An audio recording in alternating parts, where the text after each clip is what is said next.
This is video part 4 of the mystery crochet along. You can find the links for videos part 1, 2, and 3. Actually, all the videos are linked in the video description. In video part 1, I show you how to crochet the first square motif. In video part 2, I show you how to join 2 motifs together to create this strip of 3 motifs. In video part 3, I showed you how to create this section of the mystery project. And now this is video part 4, where I'm going to show you how to work the next section. So we're going to take our yarn and skip the first 12 stitches here. And then in the next stitch, join with a slip stitch. We are going to be working our stitches through the back loop only, but I personally don't like doing a slip stitch through the back loop only. It's just my preference. If you would rather do this in the back loop only, you can, but I'm working through both loops. Chain 3, which counts as your first double crochet, then work 1 double crochet through the back loop only in each of these stitches across. Double crochet through the back loop only is yarn over your hook. Insert your hook in the next stitch through the back loop only. Yarn over, pull up a loop, yarn over, pull through 2 loops on your hook, yarn over, pull through 2 loops on your hook. And you want to repeat that all the way across these stitches.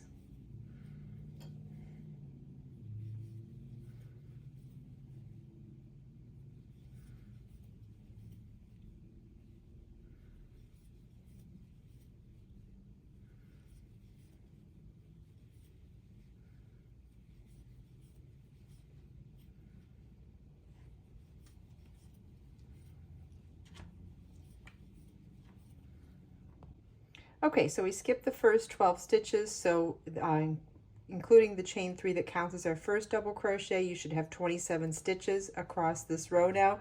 And just like in the last section, we're going to turn our work to work now across these row end stitches. So each of these double crochet row end stitches from the previous section, there should be 6. 1, 2, 3, 4, 5, 6.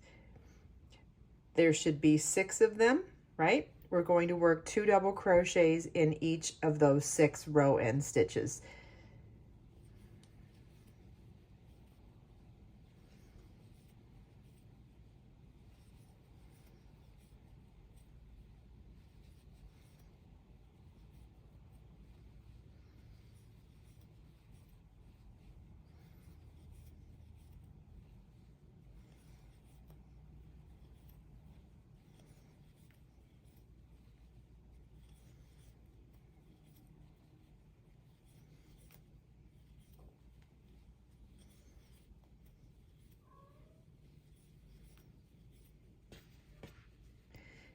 And this is what your work should look like at the end of row 1. Row 2, we're going to work back across these stitches, same as we did in the last section. It's going to be chain 3, which counts as your first double crochet. Turn your work and work 1 double crochet through the back loop only in each stitch across. In this section, we still have the same number of stitches that we had in the previous section as well. You should have 39 stitches at the end of each of these rows.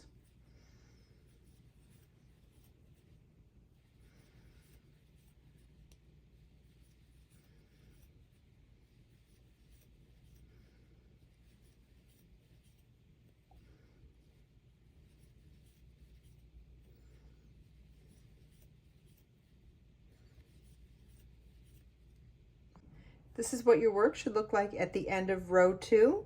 For rows 3, 4, 5, and 6, you want to repeat row 2 4 more times. This is what your work should look like at the end of row 6. You can cut the yarn and fasten off. And then you want to repeat this whole section 1 more time. Next, you want to repeat this whole section 1 more time. So we'll find the 12th stitch here to slip stitch and join, chain 3 to count as a double crochet, 1 double crochet through the back loop only across the row. That should bring you to 27 stitches.